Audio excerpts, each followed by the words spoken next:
Hello, good morning. তাহলে আগের দিন আমি তোমাদের the summit within by major HPS Ahluwalia এনার এই লেখাটা পড়িয়েছিলাম, কোন অবধি পড়িয়েছিলাম তোমরা দেখেছিলে। It is emotional, it is spiritual, page number 78 এই অবধি আমি আগের দিন তোমাদের পড়িয়েছিলাম। পেজ নাম্বার 78-এর মোটামুটি হাফ পেজ মতো আগের দিন পড়ানো হয়েছে, এবং আজকে বাকি যতটা আছে তার মধ্যে কিছুটা পড়াবো আজকে, তোমরা দেখো। তাহলে সবাই পেজ নাম্বার 78 বের করো। তাহলে কি বলছে এখানে? কনসিডার আ টিপিক্যাল ক্লায়েন্ট। টিপিক্যাল ক্লায়েন্ট মানে কি? এখানে টিপিক্যাল মিনস এখানে আমরা বলতে পারি নর্মাল। এটাকে যদি তোমরা একটা নর্মাল ক্লায়েন্ট হিসাবে ধরতে পারো, ভাবতে পারো। কনসিডার মিনস থিঙ্ক অ্যাবাউট বা থিঙ্ক অফ। কখন এটা ভাববে? Towards the summit on the climb. Towards the summit on the last height. Toward the summit on the last height. Last height মানে কি? লাস্ট হাইট মানে এখানে বলা হচ্ছে যে অন্তিম যে চড়াইটাও, অন্তিম যে উচ্চতা মানে সর্বোচ্চ যে শিখর, সেই সর্বোচ্চ শিখরে পৌঁছানোর জন্য তোমরা কি করতে পারো? এই নর্মাল ক্লায়েন্ট হিসাবে এটাকে তোমরা ধরতে পারো, ধরে এগিয়ে যেতে পারো। এবার কিভাবে এগিয়ে যেতে হবে সেইটাই এখানে বলা হচ্ছে, পরে দেখ। You are sharing a rope with another climber. যে তুমি যে রশ্মি বা দড়ি, এইটা কিন্তু তোমাকে অন্য যে আরোহী আছে তার সঙ্গে শেয়ার করে দিতে হবে। কারণ আমরা আগেই জেনেছি যে পর্বতারোহণ করতে গেলে এটা কিন্তু একা করতে সম্ভব হয় না বা একা হয় না।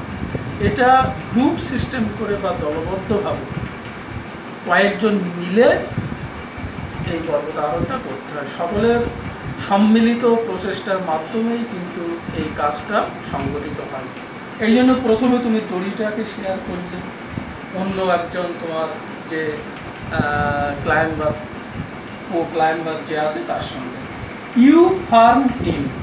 ফার্ম ইন মানে মেক ইউর সেলফ ফার্ম। যে তোমাকে এইটা আরো শক্ত করে ধরতে হবে, তোমাকে আরো দৃঢ় হতে হবে, অদম্য হতে হবে, তারপর শক্ত পায়ে তোমাকে এগিয়ে যেতে হবে। দড়িটা শক্ত করে ধরে তোমাকে এগিয়ে যেতে হবে, কারণ সামান্য ভুল ভ্রান্তি হলেই কিন্তু দিতে হবে বড় ধরনের ঠেসারত। এই জন্য তোমাকে খুব শক্ত করে দড়িটা ধরে তোমাকে এগিয়ে যেতে হবে। He guards the steps in the hard ice. এই যে শক্ত যে বরফ, সেই বরফের মধ্যে মানে পথ তৈরি করে করে এগোতে হয়। তার জন্য বরফ কেটে কেটে হোক বা পা রাখার জায়গাটা তৈরি করে নিতে হয়। বরফ, শক্ত বরফের উপরে রাস্তাটা তৈরি করে গুটি গুটি পায়ে তারপরে এগিয়ে যেতে হয়, যেটা যথেষ্ট একটা কঠিন কাজ। তাহলে ফার্স্ট যে আছে, সবার আগে যে আছে, সে তাহলে কি করলো? যে ওইভাবে পথটা তৈরি করলো, শক্ত বরফে কেটে কেটে বা যেভাবে রাস্তাটা তৈরি করছে, এবং তার পিছনে পিছনে বাকি সবাই যারা আছে তারাও এগিয়ে যাচ্ছে। দেন হি বিলেজ। বিলেজ মানে কি? ফিক্সেস আ রোপ। এখানে দেওয়া আছে, তোমরা দেখো, ফিক্সেস আ রোপ। তারপর সে একটা দড়িটাকে বাঁধে। যে উপরে ফার্স্ট যে থাকবে সে প্রথম উপরে একটা দড়িটাকে বাঁধলো, সেই বা রশ্মিটাকে বাঁধা হয়। তারপর সেই রশ্মি বেয়ে এক এক করে উপরের দিকে ওঠা হচ্ছে। You inch your way up. যে তোমাকে উপরে ওঠার জন্য কিন্তু এইভাবে মানে জায়গা তৈরি করে নিতে হচ্ছে তোমাকে। এইভাবে ইনস ইউর ওয়ে মানে যে move very slowly and careful. খুব সতর্কতার সঙ্গে আস্তে আস্তে আস্তে তোমাকে কিন্তু এইভাবে তোমার পথটা তৈরি করে এগিয়ে যেতে হচ্ছে। দ্য ক্লাইম্ব ইজ গ্রিম, এই যে পর্বতে ওঠার কথা বলা হচ্ছে এটা কিন্তু খুব একটা গ্রিম, মানে ভয়ানক বলা হচ্ছে, এটাকে সিরিয়াস বলতে পারি এই ক্লাইম্বটাকে। ইউ স্ট্রেন এভরি নার্ভ, তোমার প্রতিটা মাসেলের উপরে তোমাকে জোর দিতে হবে, এনার্জেটিক হতে তোমাকে শক্তি প্রয়োগ করতে হবে, তারপরে তোমাকে এইভাবে আস্তে আস্তে এগিয়ে যেতে হবে। As you take every step, প্রতিটা পদক্ষেপ যখন তোমার দিচ্ছ, প্রতিটা পদক্ষেপের ক্ষেত্রেই কিন্তু এইভাবে প্রত্যেকবার তোমার যে জোর দিতে হচ্ছে তোমার মাসেলের উপরে, তোমার শক্তির উপরে শক্তি প্রয়োগ করে আস্তে আস্তে এগিয়ে যেতে হচ্ছে। Famous climbers have left records of the help given by others. তাহলে বিখ্যাত পর্বতারোহী যারা ছিলেন তারাও কিন্তু কি করে গেছেন, যে তারা তাদের অভিজ্ঞতার কথা, তারাও যে অন্যদের কাছ থেকে যে অভিজ্ঞতা লাভ করেছেন, তারা নিজেরাও যে অভিজ্ঞতা লাভ করেছেন, এই সমস্ত কিন্তু তারা লিপিবদ্ধ করে গেছেন। এইটা তারা বইয়ের আকারে লিখে গেছে, যেটা পরবর্তী পর্বতারোহীদের কাজে লাগে। তারাও এইটা পড়ে অনেক কিছু জানতে পারে, বুঝতে পারে। They have also recorded how they needed just that help. তারা আরও এখানে লিখে গেছে তাদেরও কীভাবে অন্যান্যদের সাহায্যের প্রয়োজন ছিল। তো অন্যদের সাহায্য ছাড়া কিন্তু এটা সম্ভব না। এটা পর্বতে ওঠার সময় হোক বা ওঠার আগেও যে অন্যান্য পর্বতারোহীদের অভিজ্ঞতার কথা, এটাও কিন্তু জানার দরকার আছে, জেনে বুঝে তারপরে এখানে উঠতে হবে। Else they might have given up. অন্যথায় তাদেরকে পর্বতে ওঠার আশা ছেড়ে দিতে হতো। অন্যান্য লোকেদের অভিজ্ঞতা যদি তারা কালেক্ট না করতো, অন্যান্য লোকেদের অভিজ্ঞতার কথা যদি তারা কাজে না লাগাতো, তাহলে কিন্তু তাদের এই পর্বতে ওঠার আশা ছেড়ে দিতে হতো। ব্রিদিং ইজ ডিফিকাল্ট, শ্বাস নেওয়া খুব কষ্টকর ব্যাপার এখানে। You curse yourself for having let yourself in for this. তুমি নিজেই নিজেকে মানে গালি দেওয়া বা অভিশাপ দেওয়া বা নিজেই নিজেকে দোষী সাব্যস্ত করবে যে কেন তুমি এখানে ওঠার জন্য মানে সিদ্ধান্ত নিয়েছিলে। যে তখন এতটা কষ্ট বা এতটা ডিফিকাল্টিসের সম্মুখীন হতে তখন নিজেকে নিজেই মানে গালি দিতে ইচ্ছা করে, নিজেকে নিজেই দোষী সাব্যস্ত করতে ইচ্ছা করে যে কেন সে এখানে পর্বতে উঠতে গেল। You wonder why you ever undertook the ascent, যে তুমি এইটা ভাবেই বিস্মিত যে কেন তুমি এই অ্যাসেন্টটাকে গ্রহণ করবে। অ্যাসেন্ট মানে এখানে বলা হচ্ছে ক্লাইম্ব, যে পর্বতে চড়ার এই যে ব্যাপারটা, সিদ্ধান্তটা তুমি কেন নিয়েছিলে।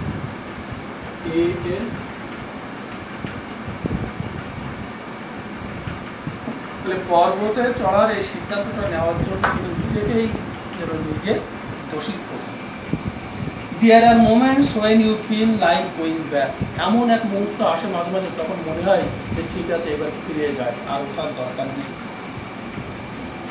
তারপরে দেখো, it would be sheer relief to go down a street of up. যে মনে হবে যে উপরে ওঠার থেকে নিচে নেমে যাওয়াটা কমপ্লিটলি সম্পূর্ণরূপে এইটাই হবে সব থেকে ভালো।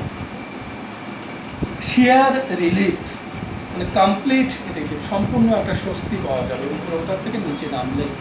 But almost at once you snap out of that mood, কিন্তু অল্পক্ষণের মধ্যেই সঙ্গে সাথে দেখা যায় তোমার এই মনের এই যে চিন্তাটা, যে ফিরে যাওয়ার চিন্তা, এইটা মন থেকে দূর হয়ে যাচ্ছে।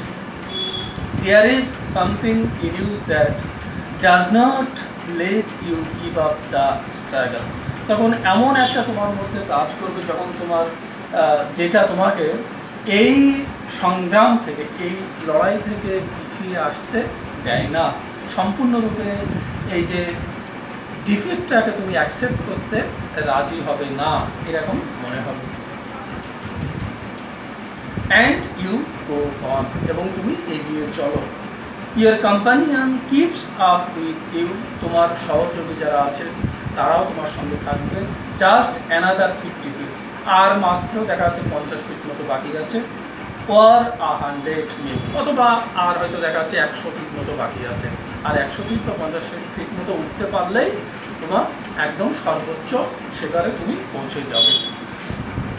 ইউ আস্ক ইয়োরসেলফ, তুমি নিজেকে নিজেই তখন জিজ্ঞাসা করবে, ইজ দেয়ার নো এন্ড, এর কি কোনো শেষ নেই? You look at your companion and he looks at you, তুমি তোমার সহযোগী যারা আছে তাদের দিকে তুমি তাকালে তারাও তোমাদের দিকে তাকাবে। You draw inspiration from each other, এবং একে অপরের কাছে তোমার মধ্যে একটা অনুপ্রেরণার সৃষ্টি হবে, তোমার মধ্যে একটা শক্তি সঞ্চার হবে, তোমার যে হতাশা এইটা দূর হয়ে যাবে। একে অপরের থেকে তুমি তার দিকে তাকাচ্ছ, সে তোমাকে তাকাচ্ছ, একে অপরকে সহযোগিতা করছো, এবং এইভাবে দেখা হচ্ছে একটা তোমার মধ্যে একটা ইন্সপিরেশন সঞ্চার করছে। অ্যান্ড দেন তারপর কী হবে, without first being you are at the summit, এবং এইসব ব্যাপার ভাবতে ভাবতে বা এইসব চিন্তা করতে একশো হঠাৎ দেখা গেল যে তুমি সেই সর্বোচ্চ শিখরে গিয়ে পৌঁছে গেলে। তার মানে টপ অফ দ্য পিক, যেটাকে বলা হচ্ছে পিক বা টপ অফ দ্য এভারেস্ট, এভারেস্টের সর্বোচ্চ শিখরে তুমি পৌঁছে গেলে। Looking down from the summit you tell yourself that it was worthwhile, এবং যখন তুমি শিখরে উঠলে, উঠার পরে তুমি যখন নিচে চারিদিকে তাকিয়ে দেখলে, তখন তোমাকে কী মনে হবে যে সত্যি যে আমার এটা একটা ওয়ার্থওয়াইল, মানে কি বলা যেতে পারে যে এটা আমার সার্থক হয়েছে, যে কষ্ট শিকারের যোগ্য যাকে বলা হয়। তার মানে এত কষ্ট করে যে আমি উপরে উঠলাম, আমার এই উপরে ওঠাটা সার্থক হয়েছে। Other silvery peaks appear through the clouds, মেঘের মধ্যে দিয়ে আমরা এখানে দেখতে পাচ্ছি, কারণ অনেক উপরে আমরা মেঘও জানি অনেক উপরে থাকে, পাহাড় পর্বত অনেক উপরে, ওখান থেকে মেঘের মধ্যে দিয়ে তুমি দেখতে পাচ্ছ আরও অন্যান্য সব পাহাড়ের চূড়াগুলো সব। সিলভারি পিকস বলা হচ্ছে যে চাঁদের এখানে সাদা, যেহেতু এখানে বরফে ঢাকা থাকে, এইসব নানান কারণে এরকম মনে হচ্ছে। If you are lucky the sun may be on them, তোমার যদি কপালটা ভালো থাকে তাহলে ওই সূর্যের দেখা পেলেও পেতে পারো। এই সময় যদি সূর্যের দেখা পাওয়া, তাহলে এই যে সৌন্দর্যটা, অপরূপ সৌন্দর্যটা আরও মানে সৌন্দর্যটা আরও বাড়িয়ে দেয় সূর্যের আলো পড়লে। The surrounding peaks look like a jewelled necklace around the neck of your summit, তখন চারিপাশের যে ছোটো ছোটো যে পাহাড়ের চূড়াগুলো আছে এইগুলোকে দেখলে মনে হবে যে প্রধান যে হিমালয় বা এভারেস্ট, এর গলায় যেন এগুলো ঠিক ওই হাড়ের মতো চারিদিকে সব আছে। তারপরে গলায় হাত পড়লে যেরকম ঠিক সেই রকম হচ্ছে যে এভারেস্টের চারিপাশে যে ছোট ছোট যে এর থেকে উচ্চতা কম বিশিষ্ট যে সমস্ত পাহাড়গুলো আছে বা যে পিকগুলো, এগুলোকে চারিপাশে এমনভাবে সাজানো মনে হবে এভারেস্ট যেন তার গলায় হাড় পড়ে আছে। Below you see vast valleys sloping into the distance, এবং নিচে তুমি দেখতে পাবে যে আরও অনেক বিশাল বিস্তৃত সব উপত্যকা, এইগুলো সব অনেক দূর অব্দি সব নিচে নেমে গেছে। It is an involving enriching experience to just look down from the summit of a mountain, কোনো মাউন্টেনের এই সর্বোচ্চ শিখর থেকে তুমি যদি নিচের দিকে তাকাও তাহলে এটা মনে হবে সত্যি এটা একটা এনভলিং মানে ফিলিং প্রাউড বা এনহ্যান্সিং বলা যেতে পারে, একটা মহান উন্নত সমৃদ্ধশালী একটা মানে একটা অভিজ্ঞতা তুমি লাভ করছো। এনভলিং মানে এনহ্যান্সিং, তার মানে গর্ব করার মতো একটা অভিজ্ঞতা এটা। যদি তুমি এখান থেকে নিচের দিকে তাকাও তাহলে এরকম মনে হবে। You bow down and make your obeisance to whichever God you worship, এবং তুমি সঙ্গে কী করবে যে তুমি মাথা নিচু করবে প্রণাম করার মতো, এবং তুমি তোমার যে ভক্তি শ্রদ্ধা বা আনুগত্য এইটা প্রকাশ করবে, তুমি যে দেবতাকে শ্রদ্ধা করো বা ভক্তি করো সেই দেবতার নাম। তাহলে I left on Everest a picture of Guru Nanak, আমি এভারেস্টে কী করেছিলাম গুরু নানকের একটা ছবি রেখে এসেছিলাম। তারপর Rawat left a picture of goddess Durga, Rawat তিনি কী করেছে, তিনি রেখেছিলেন দেবী দুর্গার একটা ছবি। Phudorji left a relic of the Buddha, Phudorji তিনি কি রেখেছিলেন যে বুদ্ধর একটা স্মৃতিচিহ্ন, একটা প্রতিমূর্তি ওখানে তিনি তার একটা স্মৃতিচিহ্ন ওখানে রেখে এসেছিলেন। আর Edmund Hillary had buried a cross under a cairn in the snow. প্লেন মানে এখানে বলা হচ্ছে a heap of rocks and stones, স্তূপ, পাথরের, যে ওর নিচে একটা চাপা দিয়ে রেখে এসেছিল একটা ক্রস চিহ্ন। These are not symbols of conquest but of reverence. তাহলে এইগুলো শুধুমাত্র যে বিজয়ের স্মৃতি হিসাবেই কিন্তু তারা এগুলো রেখে এসছে তাই কিন্তু নয়। এগুলো একটা তাদের যে ওয়ার্শিপ করে যে গড, সে গডের উদ্দেশ্যে একটা শ্রদ্ধা বা ভক্তি, এরকম বলা যেতে পারে। রেভারেন্স মানে রেসপেক্ট বলা হয়। তাহলে এটা হলো তারা তাদের দেবতাদের সম্মানের উদ্দেশ্যে, সম্মানার্থে এইটা ভক্তি করে তারা এইটা রেখে আসে, শুধু বিজয়ের চিহ্ন হিসাবে নয়। তাহলে এই অবধি তোমাদের আজকে থাকবে, তোমরা পড়ে আসবে।